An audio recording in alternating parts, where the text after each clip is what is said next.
Vous entendez ce bruit là? Non, vous ne l'entendez pas?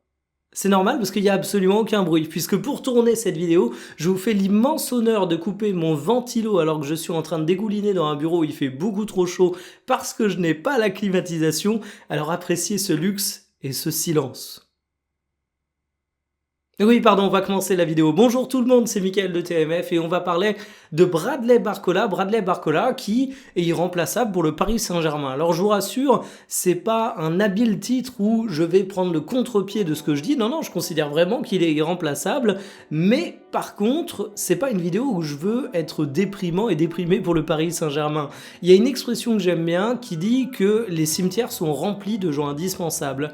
Et cette expression, elle est très juste parce que finalement, dans la vie, tu te rends compte qu'il y a des personnes dans des entreprises par exemple qui sont absolument indispensables et à un moment elles partent pour des raisons X ou Y et la vie continue. Bah, ça va être un petit peu la même chose avec Bradley Barcola du côté du Paris Saint-Germain et je vais essayer de vous expliquer ça dans cette vidéo. Alors on parlera également de l'avancée du transfert du côté de Liverpool parce que Bradley Barcola n'est pas encore parti. Mais par rapport aux finances de Liverpool, par rapport aux moyens de négociation du Paris Saint-Germain, par rapport à toute la dynamique de négociation, j'aurai pas mal de choses à vous dire, donc on ira là-dessus. Et puis, j'aurai un point empathie pour Bradley Barcola, parce que de mon côté, je peux difficilement plus comprendre un joueur qui veut partir que Bradley Barcola qui veut partir du Paris Saint-Germain. Et pour autant, Paris est un club où à peu près tous les joueurs du monde auraient envie d'être et un club hyper cool où franchement, il fait bon vivre en ce moment. Et en plus, Barcola, il est dans une équipe compétitive et on lui propose un paquet de thunes pour rester, mais je le comprends et j'ai l'impression que beaucoup de supporters du PSG aussi, ça permet de rappeler 2-3 trucs dans le football, dans ce qu'on peut attendre des joueurs et de comment on manœuvre une carrière de joueur professionnel. Bref, on va aborder pas mal de choses dans une vidéo qui est tournée autour de Bradley Barcola mais qui va dériver sur plein de sujets footballistiques. Installez-vous confortablement, mettez un ventilo, vous qui avez la chance de pouvoir le mettre sans niquer votre prise de son. Bienvenue pour cette nouvelle vidéo Talk My Football.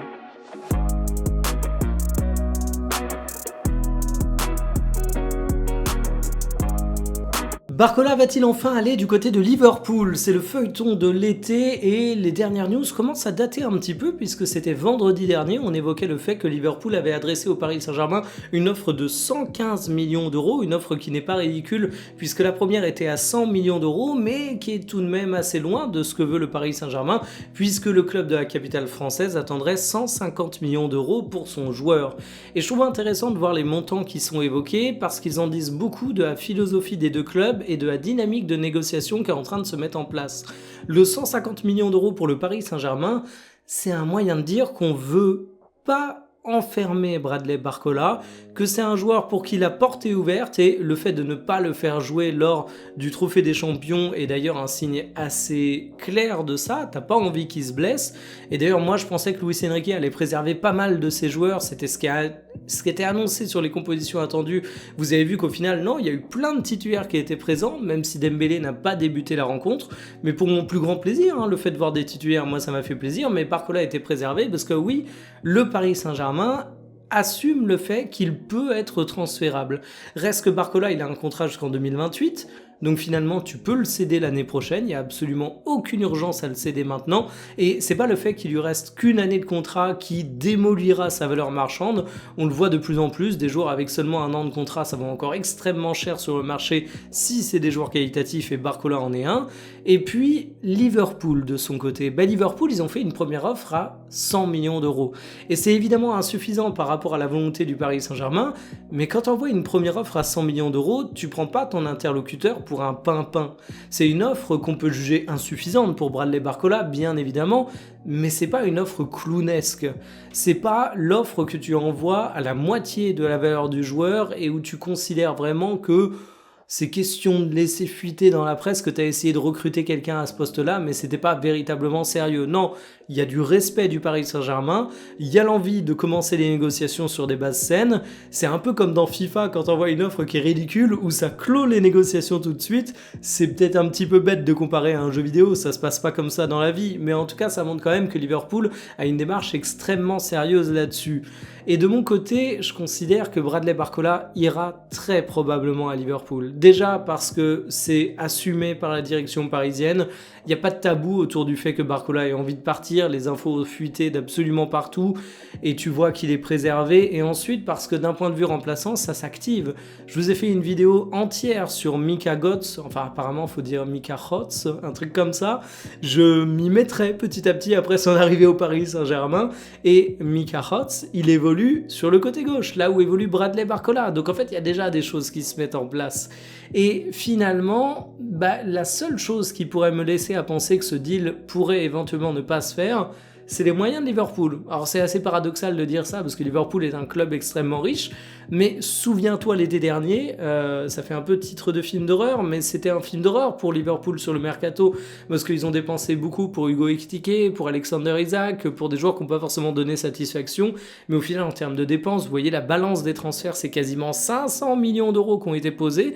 Alors certes, ils ont vendu un peu, mais tout de même, et cet été, ils ont d'ores et déjà dépensé plus de 103 millions d'euros avec du Jacquet qui a été transféré définitivement, du Victor Munoz, du Alojo qui vient en prêt d'ailleurs, mais ça te montre aussi peut-être la volonté de ne pas flamber. Et cet été, t'as pas pu compter sur les ventes, étant donné que Konaté il est parti librement et Mohamed Salah il est également parti librement. Donc en fait, Liverpool ils ont déjà beaucoup posé sur le marché des transferts. Et je sais qu'on a tendance à considérer que les clubs de Première Ligue sont extrêmement riches, et pour cause, c'est le cas. Là, tu as quand même une balance des transferts qui, sur 2 étés, est en déficit à 363 millions d'euros, même un peu plus, du coup, quasiment 400 millions d'euros. Donc, ils peuvent poser de l'argent sur Bradley Barcola. C'est pas pour rien qu'ils font une offre à 115 millions d'euros. Mais 150 millions d'euros, ça commence à être dans des sphères où la négo est plus ou moins difficile. Donc moi, ce que j'attends particulièrement pour ce transfert, c'est le juste prix. Je pense qu'on s'en tirera avec une part de bonus qui va être importante, mais pas complètement irréaliste à aller chercher du côté de Liverpool.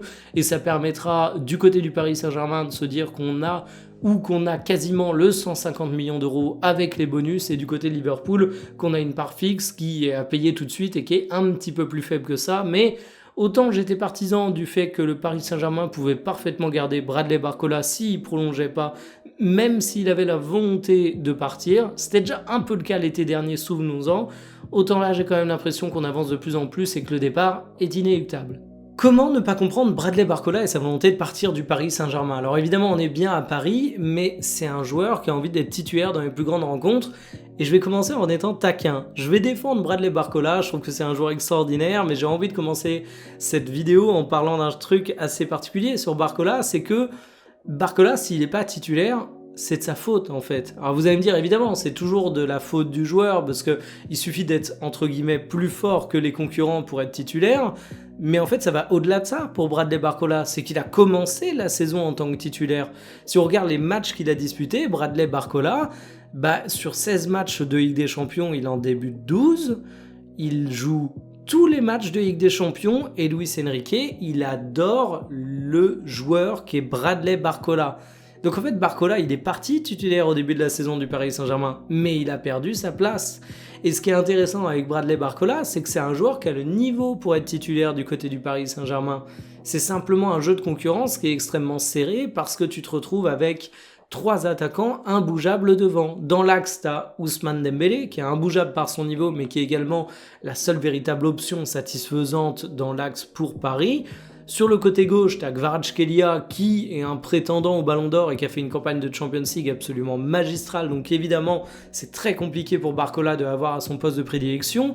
Et sur la droite, t'as Désiré Doué, qui est un joueur qui est capable de faire beaucoup de choses sur des envolées, qui est parfois un peu plus irrégulier que ce qu'on aimerait, mais qui est capable d'avoir des matchs réussis très très haut, et surtout pour qui le côté droit est un peu plus naturel que pour Bradley Barcola. Donc en fait, Barcola il se retrouve dans une situation assez complexe où il peut être titulaire dans les plus grands clubs du monde, où il n'est pas titulaire au Paris Saint-Germain, mais où c'est pas tant une question que de niveau que de question de profil également. On l'a vu avec l'équipe de France où Barcola avait l'air d'être un système qui lui plaisait un petit peu plus. Mais il faut pas oublier que Barcola, je le redis, il partait titulaire au Paris Saint-Germain. Et d'ailleurs, dans l'ensemble, sa saison, elle est quand même bien moins bonne que l'année dernière. 3 fois moins de passes décisives, presque 2 fois moins de buts. Alors ok, il joue un petit peu moins, mais c'est le serpent qui se mord la queue. Je suis pas sûr que dans d'autres grands clubs, on accepte les passages à vide qu'il a connus. Alors après, pourquoi ne pas partir pour Barcola en fait? Parce qu'on peut dire, ouais, bah, il a qu'à être plus fort, ok, mais il n'arrive pas à passer devant la concurrence, ça arrive même aux très bons joueurs. Il y a des excellents joueurs qui quittent leur club parce qu'ils sont bouchés, ils font quand même une carrière extraordinaire, et je pense que Barcola, il est dans ce cas-là. On va me dire que le Paris Saint-Germain lui offre un excellent salaire. C'est vrai, c'est pas le problème du côté de Paris. On va me dire que le Paris Saint-Germain est la meilleure équipe d'Europe. C'est vrai, ils sont double gagnants de la Ligue des Champions, je pense qu'il n'y a pas à argumenter là-dessus. Mais en même temps, moi, j'irai jamais reprocher à un joueur qui a tout connu du côté du Paris Saint-Germain d'avoir envie de partir, d'avoir envie de tester de nouveaux challenges. Il faut se rendre compte que Barcola, il va avoir 24 ans au cours du mois de septembre, à la rentrée. Et du haut de ses 24 ans, il a déjà connu 6 saisons en Ligue 1, il a déjà connu le championnat de France qu'il a remporté, la Ligue des Champions qu'il a remporté, la Coupe de France qu'il a remporté. En fait, il a envie de découvrir la Première Ligue, de nouveaux horizons, de diversifier un petit peu son palmarès. C'est totalement compréhensible et j'ai même envie de dire que c'est plutôt sain. Bradley Barcola, c'est un joueur qui ne veut pas se reposer dans son confort. Et c'est dommage parce que finalement, les joueurs que tu aimerais bien garder en titulaire bis ou en remplaçant dans ton club, c'est des mecs qui ont la mentalité de Barcola, qui ont la dalle, mais ceux qui restent et qui se confortent dans ce rôle de remplaçant, c'est au contraire les mecs qui ont un peu moins la dalle.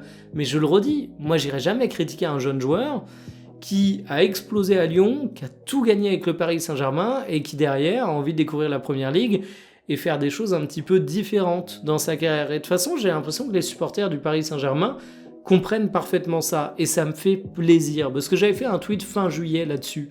Je le remets, je commentais les propos de Daniel Riolo qui de toute façon est en boucle sur l'armée numérique. On dirait un mec qui a appris un nouveau mot et qui essaye de le caser partout lors des débats. Mais moi, c'est ce que je disais à l'époque et je le dis toujours, je trouve que la communauté du PSG, elle est hyper compréhensive avec Barcola. Et heureusement d'ailleurs, parce que Barcola, je le redis, c'est un mec, tu le sais, qui avait déjà des interrogations sur son départ l'été dernier. Et pour autant, on peut pas dire que Barcola, il ait été un des feuilletons de l'été dernier. Sa volonté de départ, elle était assez peu relayée dans les médias. Il a fait une saison de grand professionnel, on peut être content de certains trucs, on peut être mécontent d'autres trucs, mais en tout cas, c'est vraiment pas le petit con qui a forcé son départ. Il a une attitude qui est exemplaire, il rend des services du côté du Paris Saint-Germain, il a envie de découvrir d'autres choses après avoir tout gagné au PSG. Je le redis, parfois les supporters parisiens sont très exigeants, c'est parfois une communauté très dure. Là, les gens comprennent Barcola, et moi j'ai juste envie de dire un truc à Barcola. Ben merci pour tout ce que tu as fait au Paris Saint-Germain en fait, parce qu'il a contribué aux 2 titres de Ligue des Champions, et s'il part, qui plus est en rapportant un gros montant de transfert, puisqu'on parle à minima de 115 millions d'euros, ben ce sera juste, on se tape dans la main et on dit bonne continuation. Le PSG sera-t-il plus faible en perdant Bradley Barcola? Ma réponse, c'est incontestablement oui. Il y a un moment, il faut pas rêver. Bradley Barcola, il a le niveau pour être titulaire dans un des plus grands clubs européens. Il a même le niveau pour être titulaire au Paris Saint-Germain et pour cause, il l'était durant toute une partie de la saison. Si il a le niveau pour être titulaire, tu vas pas réussir à recruter un remplaçant. Il y a 2 choses qui expliquent ça selon moi.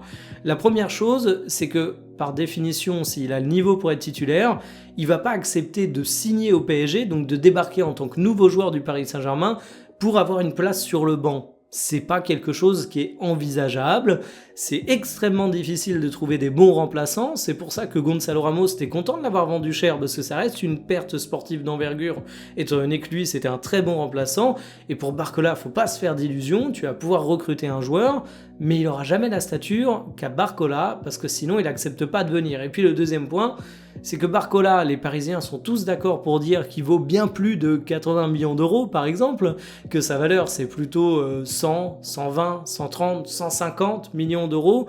Ben, le PSG va pas poser 150 millions d'euros sur le marché des transferts pour remplacer Bradley Barcola.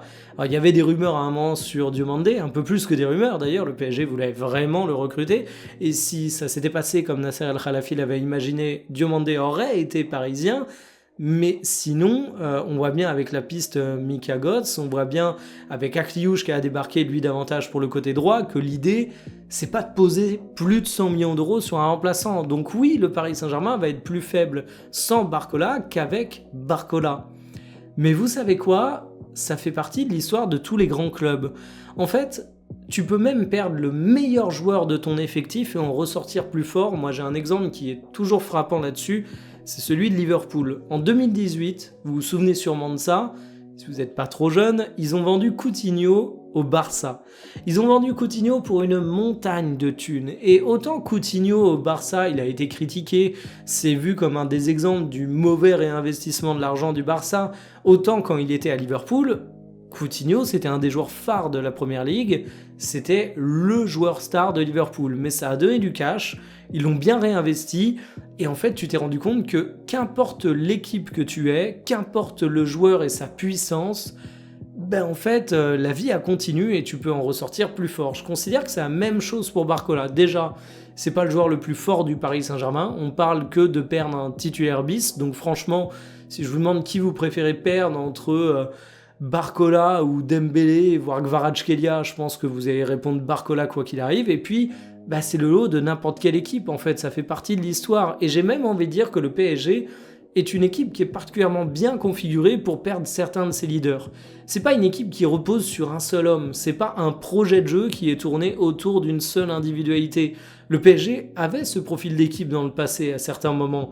Mais aujourd'hui, si je vous demande qui est la star du Paris Saint-Germain, certains me répondront Dembélé, et je le comprends, d'autres me répondront Kvaratskhelia, et je les comprends, d'autres me diront non mais attends, Vitinha au milieu de terrain, c'est l'âme du PSG, et ils auront raison, d'autres me diront non mais sans Pacho et Marquinhos en défense centrale, tu fais rien, et ils seront pertinents, et d'autres me diront non mais est-ce que t'as vu les latéraux du PSG, Nuno Mendes, Hakimi, ce sont les meilleurs du monde, c'est essentiel au PSG.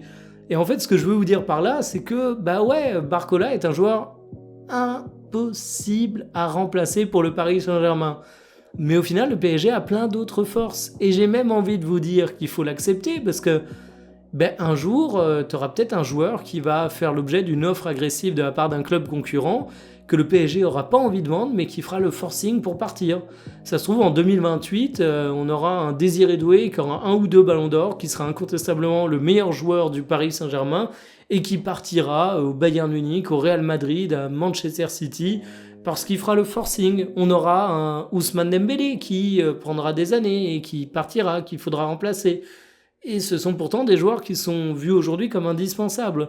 Donc franchement, le départ de Barcola, c'est le départ d'un joueur littéralement irremplaçable, mais tu fais ta vie en perdant des joueurs impossibles à remplacer, t'avances malgré tout, le cimetière est plein de gens indispensables. Sur ce, je vous dis à demain pour une prochaine, salut.